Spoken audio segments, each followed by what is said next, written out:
चिंचोली बोशेचा 30 लाखाचा तुम्ही रस्ता आणलेला आहे. फक्त चिंचोली बोशेचाच नाही तर पंढरपूर तालुक्यातील 42 गावाला 2 कोटीपेक्षा जास्त तुम्ही निधी खेचून आणलेला आहे. आमदार साहेब 2 वर्ष झालं आमदार होऊन पण 1 रुपया सुद्धा माड्यामध्ये निधी आला नाही. नुसतं सोशल मीडियावर आमदार साहेबांचं काम दिसतं आहे असं बोललं जाते, त्याबद्दल तुमचं काय मत आहे? आता पंढरपूरच्या 42 गावामध्ये पालकमंत्र्यांच्या माध्यमातून जवळपास 2.25 कोटी रुपयाचा निधी या वारीच्या वेगवेगळ्या कामाच्या बाबतीत आणि गट ब मधून जवळपास 2.25 कोटी रुपयाचा निधी मंजूर झालेला आहे. आणि ह्या सगळा निधी मंजूर होत असताना कामाच्या बाबतीमध्ये आज आम्ही या ठिकाणचं चिंचोलीच्या रस्त्याचं नारळ फोडायचं उद्घाटन भूमिपूजन करण्याचं काम केलं. परंतु ह्या रस्त्याला जवळपास 30 लाख रुपये मंजूर आहेत. 700 मीटरचा हा रस्ता आहे आणि गेल्या अनेक दिवसापासून चिंचोली बोशाच्या लोकांची सातत्याने मागणी होती की हा रस्ता झाला पाहिजे म्हणून. आणि त्या बाबतीमध्ये पालकमंत्र्यांनी हा रस्ता मंजूर करून दिलेला असल्यामुळं ह्या रस्त्याचं काम 700 मीटर होतं आहे. खरं तर हा रस्त्याची गरज 2 ते 3 किलोमीटरच्या रस्त्याची गरज आहे, परंतु आत्ता सध्या 700 मीटरचा रस्ता हा मंजूर झालेला आहे. आणि कामाच्या बाबतीमध्ये काल आम्ही बटुंबरेमधला 65 एकराच्या तिकडं जाणारा रस्ता त्याचाही काल नारळ फोडला. अशा पद्धतीनं काही कामं आणि निधी या 42 गावामध्ये मंजूर केलेले आहेत.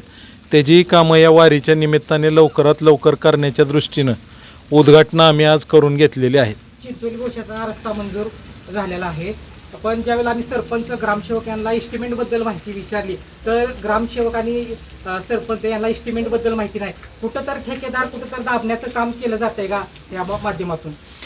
नाही, आता मला इस्टिमेटच्या बाबतीमध्ये तुम्हाला जिल्हा परिषदेच्या डेप्युटी इंजिनियरकडनं इस्टिमेट मिळू शकतं आहे. फक्त या निमित्ताने गावकऱ्यांना विनंती करायची की बऱ्याचदा निकृष्ट कामं होऊ शकतात, त्याच्यामध्ये गावकऱ्यांनी लक्ष घातलं पाहिजे. गावकऱ्यांनी लक्ष देऊन इस्टिमेट बघून काम इस्टिमेटमध्ये जसं आहे त्या पद्धतीचं काम होतं आहे का नाही ही गावकऱ्यांनी लक्ष देणं गरजेचं आहे. कारण एकदा निधी मिळाल्यानंतर पुन्हा 4-5 वर्ष त्या ठिकाणी निधी मिळत नाही. साहेब, तुम्हाला आज माढा तालुक्याचे पानज रस्त्यासाठी अध्यक्ष तुम्हाला पद मिळालं आहे. भविष्यामध्ये माढ्याचा काय विकास होईल ह्या तुम्हाला अध्यक्षपद मिळालं, काय फायदा होईल माढ्याचा?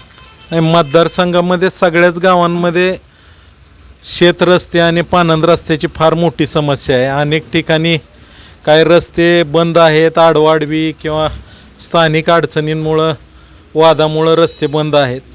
काही रस्ते आहेत परंतु त्याची अवस्था एवढी चांगली नाही.